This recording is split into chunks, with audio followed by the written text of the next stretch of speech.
Welcome to Mormon Land, a podcast all about the news and culture of the Church of Jesus Christ of Latter-day Saints and other Mormon faiths. I'm religion reporter Tamara Kimsley, and I am joined by Senior Managing Editor Dave Noyes, who oversees our faith coverage. Hey, Dave. Hi, Tamara. Before we get started, a quick ask. We invite you to go to patreon.com/Mormonland. That is patreon.com/Mormonland, and click on Become a Member. There you can access all of the Tribune's faith coverage, podcast transcripts, and the full Mormonland newsletter. Again, that's Patreon, patreon.com/Mormonland. And if you haven't already, follow us on Instagram at Mormon.land. Now for today's episode. In 1981, then Apostle Ezra Taft Benson rose to the pulpit during a general conference of the Church of Jesus Christ of Latter-day Saints and told women, quote, "You were elected by God to be wives and mothers in Zion. Exaltation in the celestial kingdom is predicated on faithfulness to that calling. Since the beginning, a woman's first and most important role has been ushering into mortality spirit sons and daughters of our Father in heaven." Even when another eventual church president, Apostle Gordon B. Hinckley, encouraged women in 1989 to, quote, "get all the education you can," he paired it with a wish for his female audience that none of them would ever have to work for pay. In other words, get an education and, if you absolutely must, a job. Such messaging from the faith has since changed, but for decades, this was the counsel faith leaders gave Latter-day Saint women, many of whom came to see their degrees, if they had them, as a backup plan. Susan Madsen is a Utah State University professor and founding director of the Utah Women and Leadership Project. Tiffany Sobey is the founder of the nonprofit Rising Violet, which gives cash gifts to single mothers. Both have witnessed again and again the downstream effects of the advice encouraging Latter-day Saint women to dedicate themselves to the role of stay-at-home mom.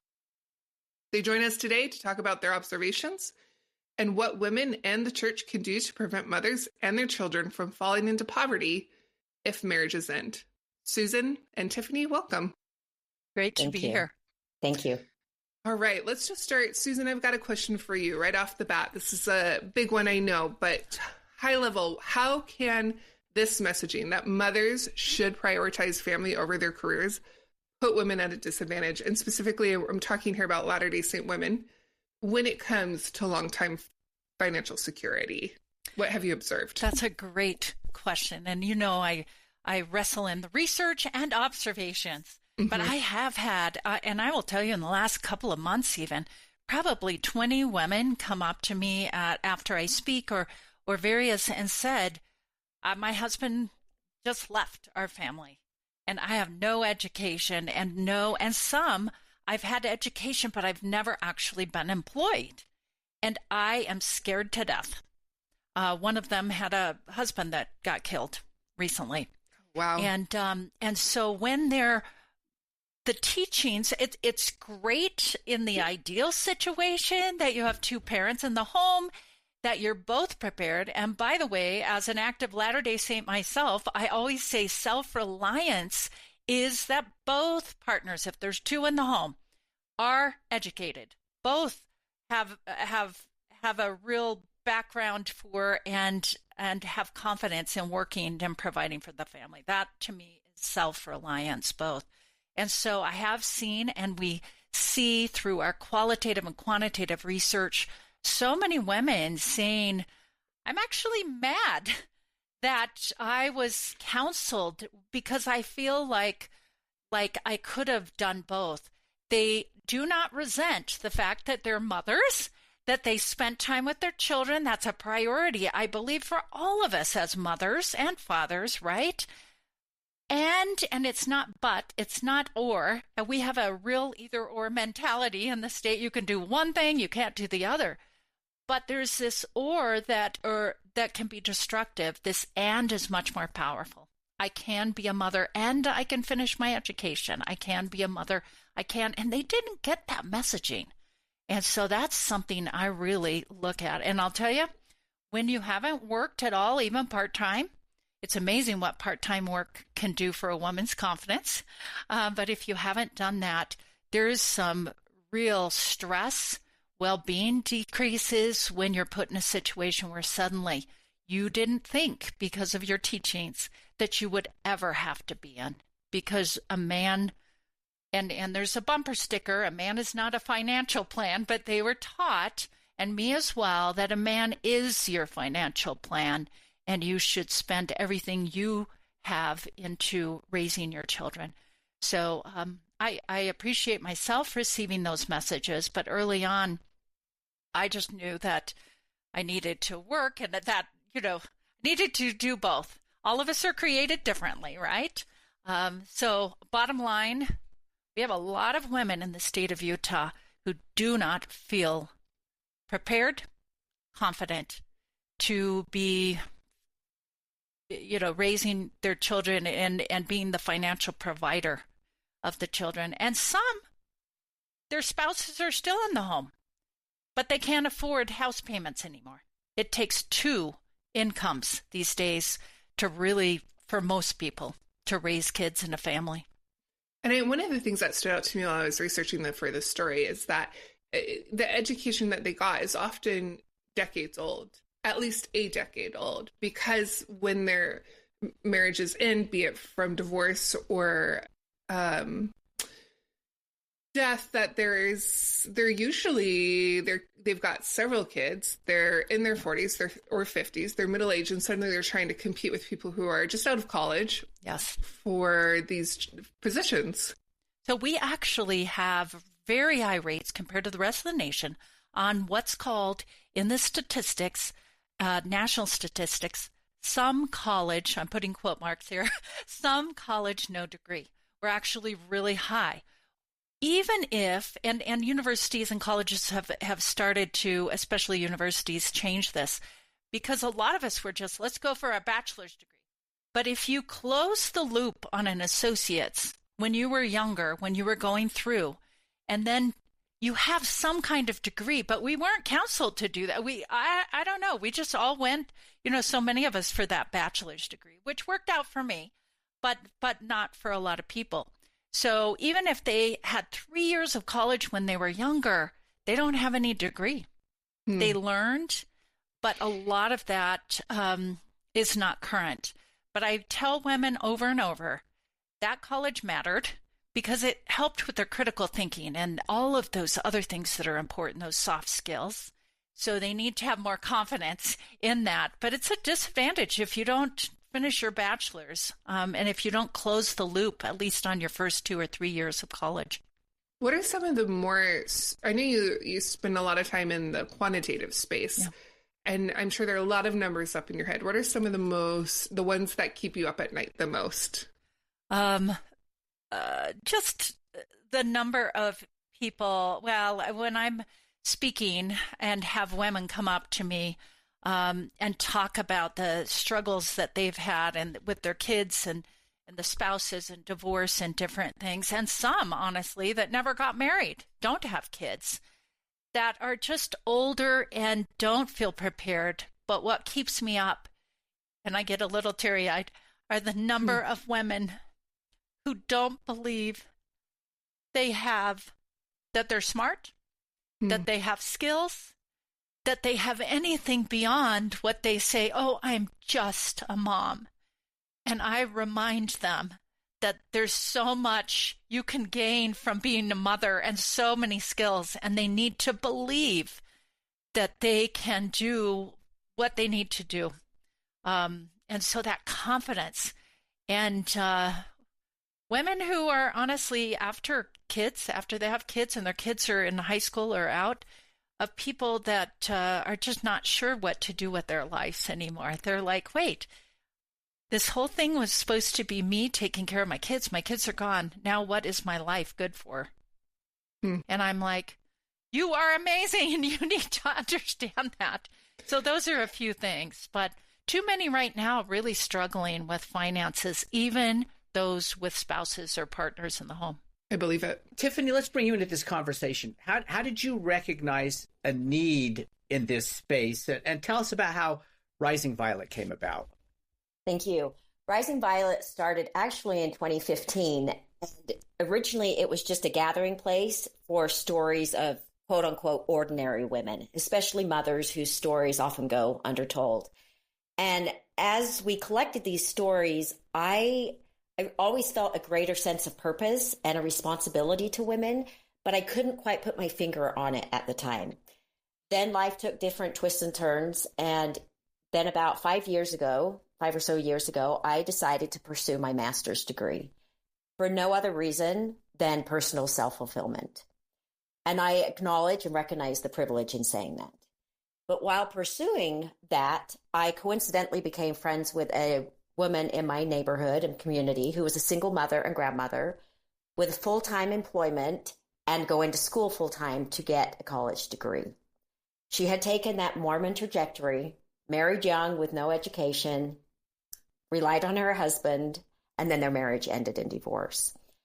My master's program at the time was social justice and human rights. And while working on a grant writing assignment one day, it came to me clear as day.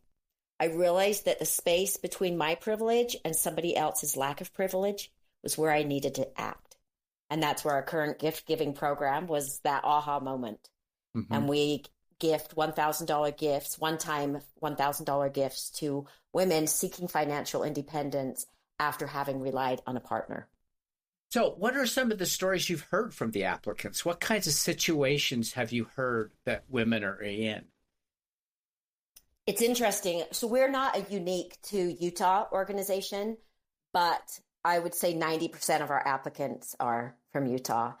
And over again, the overriding kind of overarching theme that I see in there is, without them spelling it out really specifically, societal and cultural and religious expectations had them give up their degree, exactly as Susan was talking about. They had some college, but then they gave it up for their husbands because he had greater earning potential, or that's just what the teachings were. And so I see a lot of that. I see a lot of financial abuse, a lot of just abuse and neglect.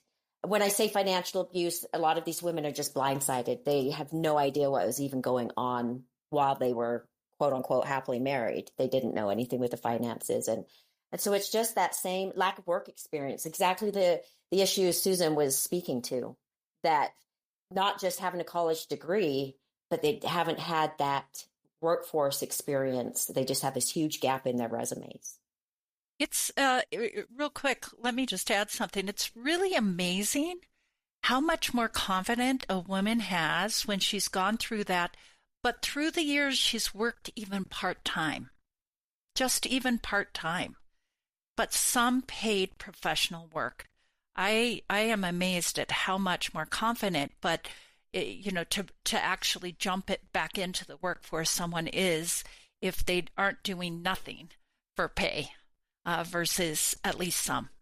Do you think employers look for gaps in resumes? That's partly why, you know what I mean? And that's one of the reasons too, besides the self-fulfillment, the confidence, and let's not forget the money, of course. It helps them stay in the game. You know what I mean? Is that reflected, Susan and Tiffany? I would say a lot of these women are saying that when they're going back to look for employment, their resume does have a big gap, or I can't speak for the employers as much, but I would say that there's certainly a lot of competition with these younger people coming right out of college that have stayed in the system, so to speak. And we just hired actually a couple of contractors who are helping in our Boulder Way Forward, just 10 hours a week to help with, and two of them this was their first job back. And they weren't in the situation necessarily we're talking about, but they went back to their resumes and had to, for the first time in 20 years, try and find out how to do this resume. What I love is, especially in Utah, we have lots of groups, specifically like Tech Moms and other groups, to help women do just this and help them understand that you do have some good experience, especially those that have worked in community, and some of them sit on boards. All of those things really do give you experience, but it's a new experience. And Dave, I have seen that same kind of trepidation, uncertainty with women who come back to school, college. And what's beautiful about that, and I have amazing stories there. What's beautiful is if they're coming to my class, it takes them about 2 weeks. And then they realize, and they're my best students, can I just tell you that? Because they have all this life experience. It takes them about 2 weeks. They start to get confidence. That first paper, they're a little nervous. And then, halfway through the semester, they're just like dominating. They got it. They're so smart. And then it helps them have confidence towards work and all kinds of things. Fun.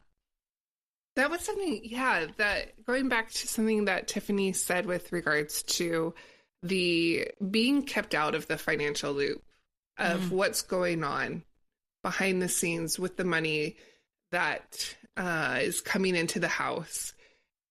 How does that connect to, and how does women's education and financial security connect to domestic violence and other forms of abuse? You've already kind of touched on this, Tiffany, but if you want to talk a little bit more about what you've seen, and then Susan, what you see more on a macro level. A lot of what I see in our applicants and also in conversations with women over the years is because the husband is earning the money, it's quote unquote his money instead of our money. And there's certainly exceptions to that.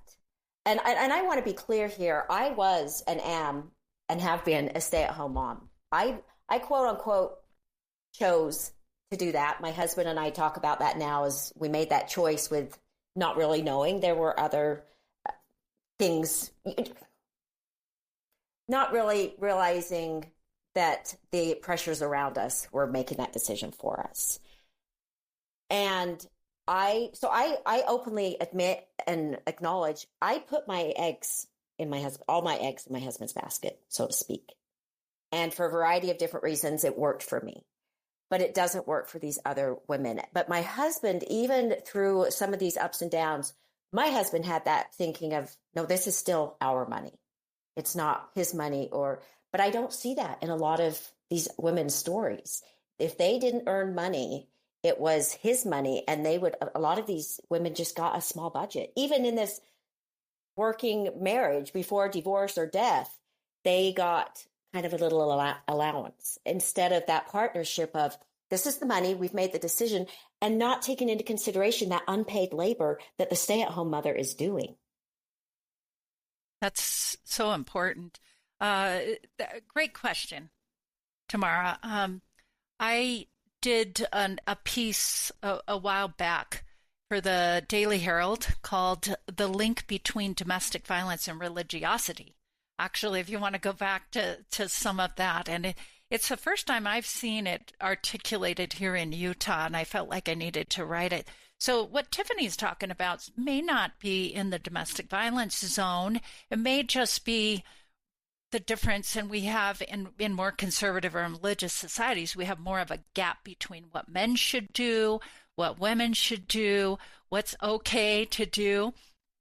But there's a line, and it's hard to say where that is, that crosses over into financial abuse.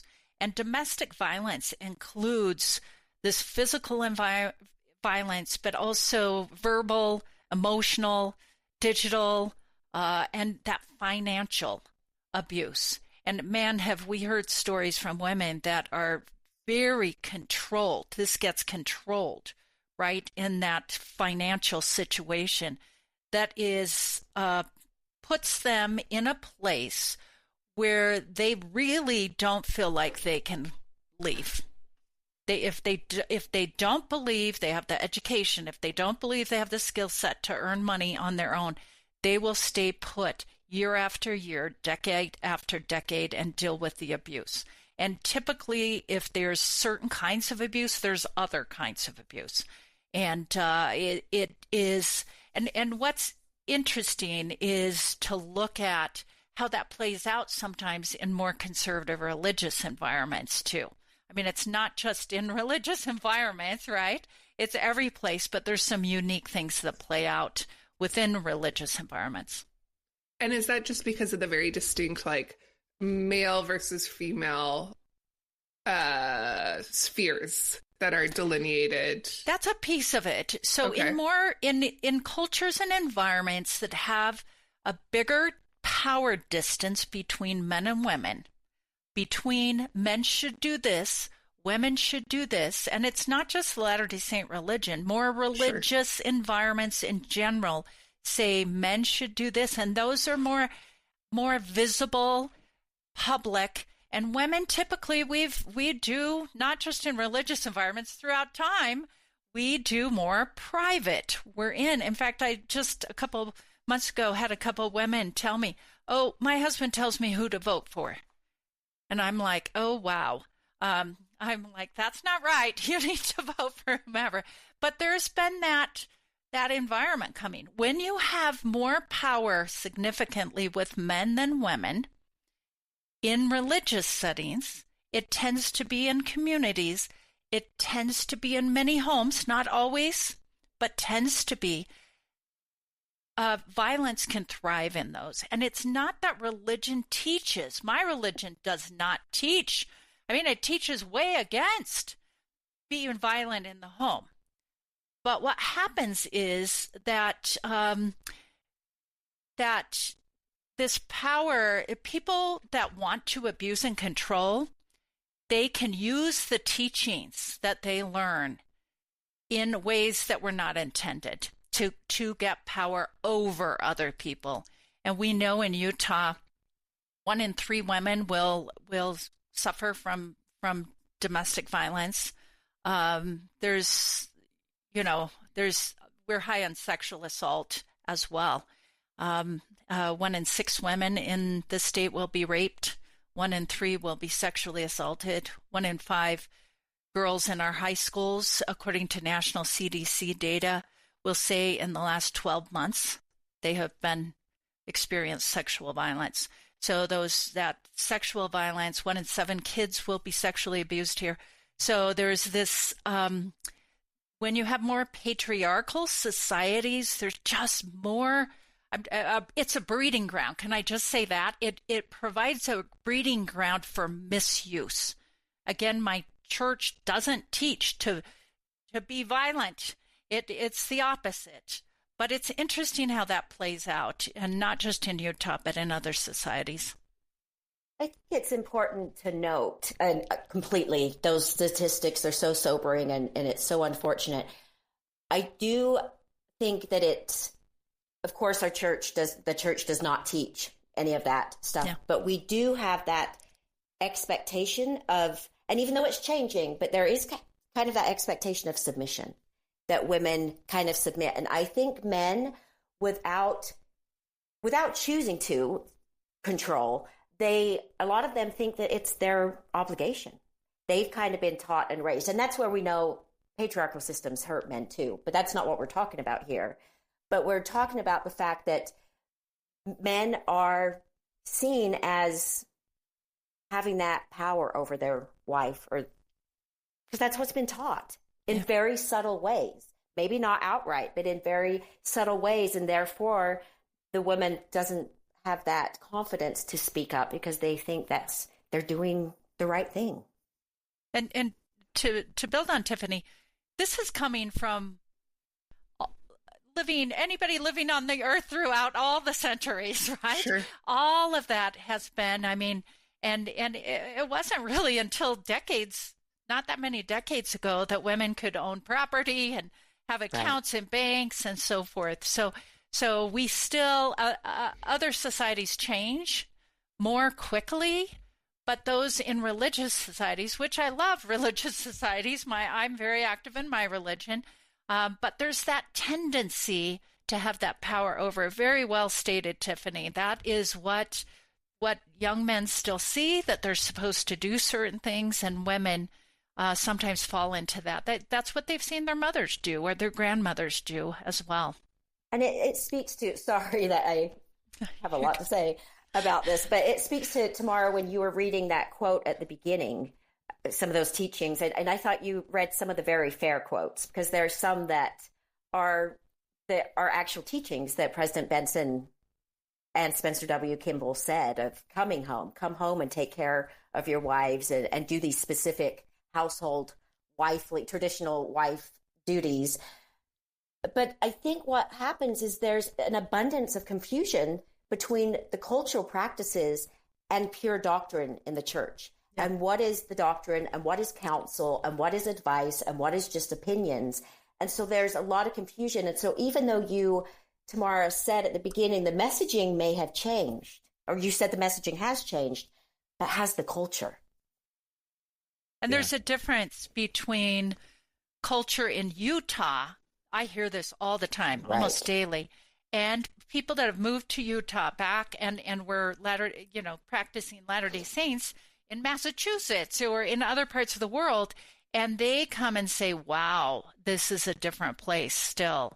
That's not what we practiced or the way women were treated. In Latter-day Saint women were treated even by other members of their church in other states. Susan, the leaders Tamara quoted that Tiffany just referenced at the top, and what the church calls the family proclamation, all date back to kind of the 1980s, 90s, when perhaps more families maybe could make it on a middle-class lifestyle, work on one paycheck. Might have been hard, but apparently were able. The current affordability crisis has impacted how church leaders and women talk and think about what it means to nurture their children and prioritize motherhood today. And the church, in its latest essay, basically says, parents, couple, you work it out. What works best for you? So how do they now? How do current Latter-day Saints now view, given that most are in two-income families? Well, and we're just David, great question. We're just talking about people that do marry. So when you look at our society, even in Utah, there are many women that never marry. And so when you're always taught, and the language, and I think we're being a little more careful in our relief societies and other areas of assuming everybody has kids, assuming people have all of those choices. I've done some podcasts with women that just feel like failures because they're not mothers. They haven't gotten that opportunity. And so I just want to put that out there, that's in the conversation as well. I think, in general, we have, and it's not just the doctrines that come down or the talks and conference and so forth, but I think we're being a little more helpful to families to give them that space to figure it out. We don't know what's happening to all families, and sometimes there's mental health issues where women step up and men had planned on doing that, and then we have divorces and so forth. But I think it has softened, David, in many respects. But I think there's more of an acceptance. Back to your direct question, even affording housing and so forth, that has to be worked out with couples when you have two people in the home. And I think more and more the church is emphasizing, it's always emphasized education, right? But more and more that graduating, getting prepared, all of that. And I think it's really common practice, even here in Utah, that women work part-time. And at least I've heard there are other areas. I'm in Bountiful. I was in Highland, Alpine area, that we weren't shunned if we had jobs, right? But I've heard that in some other areas of even the Salt Lake Valley, that there's some of those judging things still happening with women. And that's hard on women, to be judged by other people, feel like they are judged by other people, and to judge. The more homogeneous our society is, the more we judge each other. It's interesting when you speak of the judgments, but even considering, David, your question about affording it, we have to also take that part out of the equation. What if a woman wants to work because she wants to work?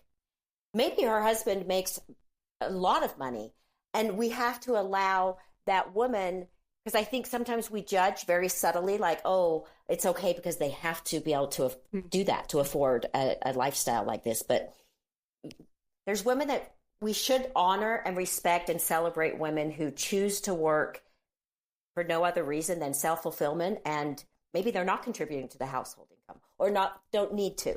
And that's a very easy judgment to think it's only because they need to work. Yeah, that's a really good point, because I do think the culture is saying one thing, but there's a whole other elements that can be at play. Can I make a comment about that? Yeah, go ahead, Susan. Yeah. One thing that's really critical that I speak about and talk about often is I asked women, even when I'm doing stake firesides or something, what are you called to do? And there's more than one calling. Yes, I'm called to mother. And can I just say grandmotherhood is so much more wonderful. And grandfatherhood is pretty fun too. So yeah. Oh my gosh, it is just a joy. But there are other callings, and I will tell you that I didn't have to go to work myself for the pay. It's been nice, right? But I have felt absolutely called by God to do the work I do, to raise my voice, to do the research, to do that. And that is one of my callings from God. And I will tell you that. So when I talk to women or counsel or coach or whatever in the situation, I would have been depressed if I would have just been home. I say to people sometimes I would have had to be heavily medicated to be happy at home. I needed the mix and the part-time, and it's not all full-time, part-time. But find your call as women and men, David. I'll just acknowledge that and lean into that, because all of us need to do different things and answer. And I try more and more, the older I get, not to judge women. Let's support each other. Let's support each other. Amen.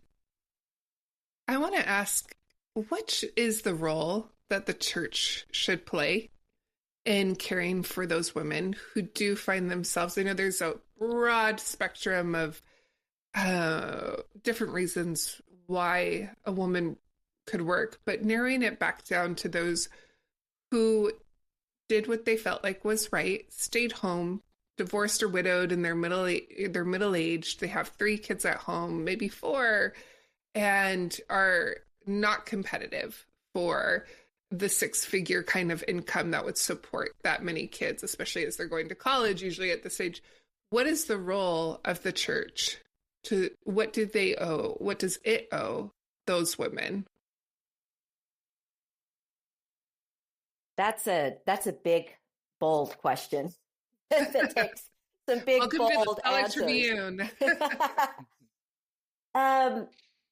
Because on one hand, you could say the church doesn't owe them anything. We're individuals and we make our own choices. But these teachings that we heard in the 70s and 80s of saying, it was President Benson who said, her husband earns the living for the family, which makes this nourishing of the woman staying home possible. And they have this claim on their husbands for their financial support. And then he says, the counsel of the church has always been for mothers to spend their full time in the home in rearing and caring for their children. Now, even though that was 1987, that is what my mother heard and what trickles down and is still trickling down. And so for that part of the equation and part of your question, the church does owe, could it be an apology to say, hey, we didn't mean for this to hurt as many people as we've seen it hurt. We don't still want this to be perpetuated. And I can't speak for, I mean, as recently as I know, 10 years ago, even the Personal Progress book, the young women's books, were still very heavily on home and family and these teachings. So in that sense, I feel like the church does owe us something to help us understand the paths that some of these women took, an acknowledgement perhaps. Oh, but they also, as far as financially, I don't know, do they owe these women anything? That's hard to say. I think one of the suggestions I would say is even backtracking more to adding that discussion within maybe even within a temple recommend interview, like, do you share information and access to all financial details and resources in your family equally with your spouse? Things like that, like encouraging it from when we talk about self-reliant. I think self-reliance, as Susan mentioned earlier, like self-reliance is both parents being able to be self-reliant, not just being like, oh, we're self-reliant because we've got a year's storage of groceries. It's, would I be self-reliant if my husband walked away tomorrow, and questioning that. And so that's, I think the church owes on got kind of the big, what they could owe as an acknowledgement of past teachings. But then even now, what are the teachings happening now, right here in our regular discussions? Yeah, that's great, Tiffany. I'm assuming you want me to answer that too. So I've got lots of thoughts going on. One, I totally agree with Tiffany in that education, those conversations need to happen. And there's some elements of these self-reliance classes and some other things that are coming up that some people take, but there's real candid conversations that need to happen around many things, including the violence, including a lot of different things that are really, we tiptoe around those. And in order to really help women and families, we need to dig in. Another one, what do we do to care for women? There's a very dangerous area of assumptions that women and men both make around single mothers, around this situation. One assumption is that women are not strong and they need what's called benevolent sexism. That's how women are treated a lot in the church, and that is taught. And I talk about this often. Men are taught to do benevolent sexism. We're taught to protect and make decisions.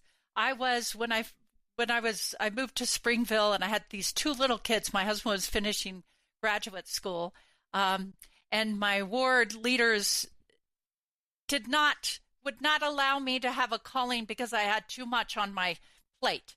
And I was so desperate for anything else to do.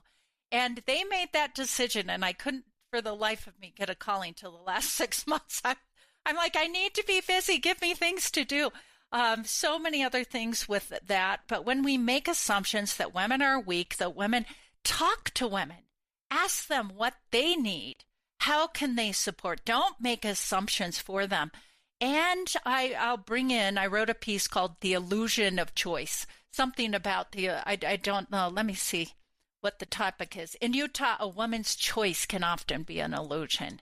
And so when we make, for women who have been divorced specifically, it is rampant. And I have heard from probably 100 divorced women in the last few years that they're treated differently in their Latter-day Saint wards. If the spouse dies, they get more grace. If it's divorce, they are judged more harshly than the men, and people stop inviting them to things. And so it's like it's not women's choice a lot of time to have this situation happen, and we just need to give each other more grace. So those are a few. Education, assumptions. Let's not assume things. Let's try not to, even as women, do benevolent sexism, and just really have those good conversations. Yeah, I remember. Sorry. Yeah, go for it. I just would like to add one part of the equation when you're talking about what does the church owe these women, or what could the church do for these women. It also, the way our current church is structured, it puts the man then in charge. The woman who's now has just become divorced, has experienced this financial abuse or control or whatever from her husband, and maybe none of that, but just having to go through this trauma. We're saying for the church to help her, she has to now go sit and put her offering to another man. And that's a tough thing too, to consider that where can a woman go that gets away from the men making the decisions for her? Because then it puts that decision in that man, the bishop. Do I want to help this woman? And again, she's succumbing to another man's point of view. And honestly, men do not understand women, and women often don't understand men. Right. And I'll tell you over and over again, that trauma of a woman that has gone through abuse or has something happen, she is re-traumatized often by a man that, and there's all kinds of research on why men support other men naturally more than support victims. They'll support perpetrators. There's all kinds of research, and I am starting to become an advocate of changing some things so that women who are really suffering with whatever abuse or other things can go and talk to their Relief Society president and they will know the resources. And then when they go to the bishop, both go. They've got an advocate. Men can be, I have 6 brothers. I have no sisters. And I think 3 of them have been bishops and 1 a stake president, right? And one of them might get a little more than the others. I hope none of them listen to this. But I'll tell you, men just don't know women's experiences. And unless it really happens, David, you're nodding, right? That's absolutely true. You understand. Not that we understand all of men's experiences, but there are policy changes, not doctrinal, policy and practices that can be shifted to protect and support women. And we have a big launch of Start by Believing campaign just last month. That's the key. We don't believe women in conservative cultures even more than we don't believe women in other cultures. And when we start by believing, and most of the time with men, they don't start by believing, and with us as women sometimes. But we need to look, listen, and believe. So as we wrap up our conversation, question for both of you. What's your takeaway? What's your advice for women who might be listening, both married or not married? What's your advice to them? Tiffany, let's start with you, and then Susan, we'll go to you. My advice would be for these women to get an education, gain marketable skills and work experience, and don't put your ability to be financially independent in somebody else's control. Maintain that ability through all of those ways. Susan? I would say the education. I'm a very big proponent of women getting their education. Get back anytime into completing that associates, then bachelor's, and these days master's. Education still shows that you're going to make more money, you're going to have more confidence, you're going to have leadership skills, all of that. That's number one. But be aware as well of what's going on in terms of all the reports at the Utah Women in Leadership Project. What's going on with domestic violence or entrepreneurship? Open our minds to those kinds of things. And I would say, lastly, as we kind of finish this up, get rid of the or. We need to have and in our life, especially these days, that we can finish college and be pregnant and have our first baby, right? Maybe we do online during a semester or two. And we can work part-time or run for public office and be a mother. We can do part-time. We have so many choices. But there's just, I guess I would remind us there. We have so many choices, but we also need to remember that we've been socialized through our entire lives to believe certain things, and many of them are great.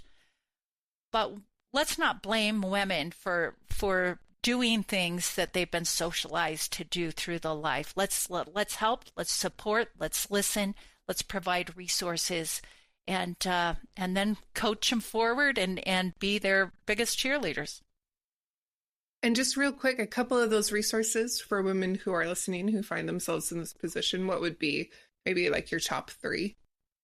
For me, we have a pact for the Utah Women in Leadership Project, utwomen.org, but also we have a major movement on abolderwayforward.org that we have about 6,000 people in Utah engaged. We have 29 county coalitions. We have 18 main areas of focus, including health, entrepreneurship, violent, domestic violence, all of those on our website have resources and are leaning in to help women all over. And helping girls and women helps families. It actually helps boys and men. So I would say that there's research, then there's resources and links to get you. If you're struggling with anything, if you're a woman listening, there's resources out there, and just maneuver your way over to our website and we'll have plenty of them for you. Anything you want to add to that, Tiffany, before I would say there is a great foundation, Live Your Dream Foundation, that provides scholarships for education. And there's a lot of resources for education in the state of Utah. No single woman should have to pay that. I'd also echo the Boulder Way Forward initiative is fabulous. And then, of course, Rising Violet. Yeah. Boulder Way Forward, real quick, just Tiffany knows this, but it is not just UWLP. We have 300 to 400 partners. We have partners, so the partners are all engaged in this as well, which I think is really important. And also the Stella Oaks Foundation does awesome scholarships as well. So we actually have a page for single mothers, just so you know, with lots and lots of resources and those links. I think you're on there too, Tiffany. Yeah, we are. Yeah. And we also have a resource page from our website, risingviolet.org, as well. Great. Susan Madsen and Tiffany Sobey, thanks for joining us. Thank you. Thank you. And thanks to Dave Noyce. Always a pleasure.